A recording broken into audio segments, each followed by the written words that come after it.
మీ business ఏదైనా మీ ఊర్లో promotion చేయాలంటే అది సుమన్ టీవీతోనే సాధ్యం. ఇప్పుడే సంప్రదించండి.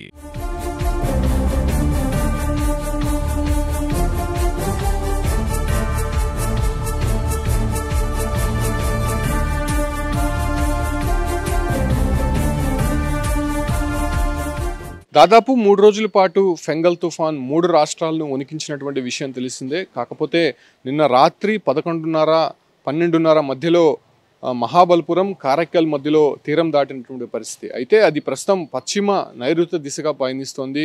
ప్రస్తుతం తమిళనాడు, పాండిచ్చేరికి ఇది మరింత ఎఫెక్ట్ కలిగేటువంటి అవకాశం కనిపిస్తుంది. అయితే దక్షిణ కోస్తాంధ్ర, రాయలసీమ వైపు వస్తుందని చెప్పి మొదటగా భావించారు. అది క్రమంగా అటువైపు తన దిశగా మార్చుకోవడంతో ఏపీకి కొంత ముప్పు తప్పినట్టే అన్నటువంటి విషయం మాత్రం ఐఎండీ హెచ్చరికలు అయితే జారీ చేస్తుంది. అయినప్పటికీ కొంత జాగ్రత్తలు తీసుకోవాల్సిన అవసరం ఉంది. ఎందుకంటే మరో 24 గంటల పాటు తేలికపాటి వర్షాలు కురిసేటువంటి అవకాశం ఉంటుంది. ముఖ్యంగా చిత్తూరు, నెల్లూరు, తిరుపతి, అన్నమయ్య జిల్లాలకు సంబంధించి ఎక్కువ వర్షపాతం నమోదయ్యేటువంటి అవకాశం ఉంది. ఎందుకంటే తీరం దాటేటువంటి సమయం కావచ్చు, లేదంటే ఆ తర్వాత 24 గంటల పాటు ఆ ఎఫెక్ట్ అనేది ఇంకా ఎక్కువ కూడా కనిపిస్తుంది. కాబట్టి మరింత జాగ్రత్తగా ఉండాలని చెప్పి చెప్తున్నారు. దాంతోపాటు కూడా తీర ప్రాంత నియోజకవర్గాలు కావచ్చు, లేదంటే మండలాలకు సంబంధించి కొంత ముందస్తుగా అలర్ట్స్ అయితే జారీ చేస్తున్నారు. సత్యవేడు, నెల్లూరు, అదే రకంగా సూలూరుపేట ఈ ప్రాంతాల్లో ఎక్కువ కూడా సముద్ర తీర ప్రాంతాలు కాబట్టి ఆ ప్రాంతాల్లో ఉన్నటువంటి మత్స్యకారులు కావచ్చు, లేదంటే ఆ గ్రామాలకు సంబంధించి ముందస్తు జాగ్రత్తలు తీసుకోవాలని చెప్పి కూడా ఇప్పటికే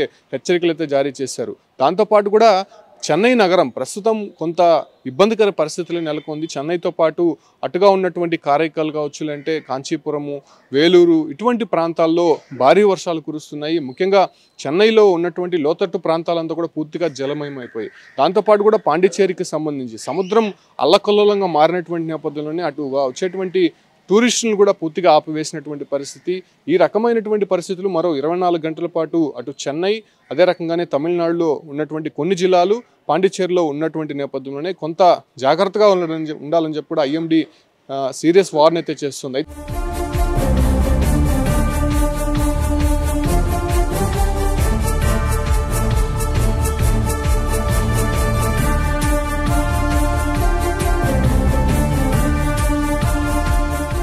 ఏపీకి కొంత ముప్పు తప్పినట్టే అన్నటువంటి విషయాలు తెలుస్తుంది. ఎందుకంటే ఈ యొక్క రాయలసీమ, అదే రకంగా కోస్తాంధ్ర ప్రాంతాల్లో ఎక్కువ వర్షపాతం దాదాపు 3 రోజుల పాటు కుండపోత వర్షాలు కురిశాయి. అయితే ఇప్పుడు ప్రస్తుతం ఉపశమనం లభించింది కాబట్టి వాళ్ళ ఉదయం నుంచి కేవలం తేలికపాటి వర్షాలు మాత్రమే కురుస్తున్నాయి. కాకపోతే అక్కడ ఉన్నటువంటి రిజర్వాయర్లు కావచ్చు, లేదంటే డ్యాములకి సంబంధించి నిండుకుండలా కనిపిస్తున్నాయి. ప్రస్తుతం తిరుమల విషయానికి వస్తే దాదాపు 3 రోజుల పాటు ఎడతెరిపి లేకుండా వర్షాలు కురుస్తున్నటువంటి నేపథ్యంలోనే అటు ఘాట్ రోడ్లో ఉన్నటువంటి కొండ చర్యలు కూడా పూర్తిగా విరిగిపడిపోయాయి. మరి ప్రాంతాల్లో వాహనాలు వెళ్ళడానికి కూడా కొంత ఇబ్బందికర పరిస్థితులు ఎదురైనటువంటి ఆ టీటీడీ ముందస్తు చర్యల్లో భాగంగా అక్కడ ఉన్నటువంటి వాహనాల్లో ఆ కొండ చర్యల్ని తరలించే ప్రయత్నం చేయడం, అంటే జేసీబీలతో పక్కకి తొలగించే ప్రయత్నం చేయడంతో ప్రస్తుతం వాహన రాకపోకలు అనేది సజావుగా జరుగుతుందని చెప్పుకోవచ్చు. ఇక కొండపైన ఉన్నటువంటి 5 జలాశయాలకు సంబంధించి పాపనాశం, ఆకాశగంగా, గోగర్భము, కుమార్ధార, పసుపుధార ఈ 5 జలాశయాలకు సంబంధించి ఉన్నటువంటి నీటి మట్టానికి నీరు చేరడంతో ఇక రాబోయేటువంటి కొంతకాలం పాటు కొండపైన నీటి ఎద్దడి అనేది ఎక్కడ కూడా కనిపించదు. కొంత ఇబ్బందులు లేవన్నటువంటి విషయం మాత్రం టీటీడీ స్పష్టం చేస్తుంది.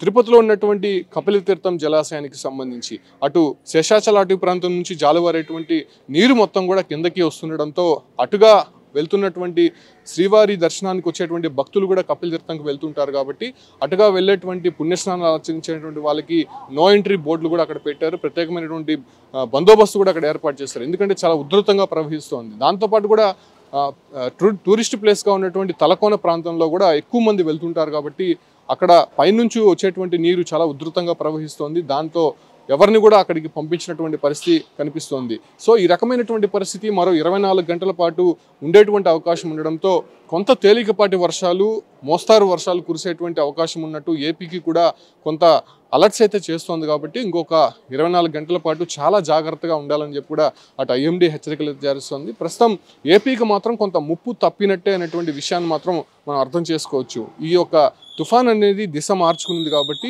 ప్రస్తుతం తమిళనాడు, పాండిచ్చేరి వైపు ఎక్కువ కూడా ఈ ఎఫెక్ట్ కనిపిస్తోంది. కాబట్టి ఏపీ వైపు కొంత తగ్గినట్టే అని భావించాల్సి ఉంటుంది. అయినప్పటికీ కొంత 24 గంటల పాటు చాలా జాగ్రత్తగా, అత్యంత జాగ్రత్తగా ఉండాలని చెప్పి కూడా అటు ఇప్పటికే లోకల్గా ఉన్నటువంటి అధికారులను కూడా అలర్ట్ చేసి ప్రజల్ని అప్రమత్తం చేసేటువంటి ప్రయత్నం మాత్రం ప్రభుత్వం చేస్తోందని చెప్పొచ్చు.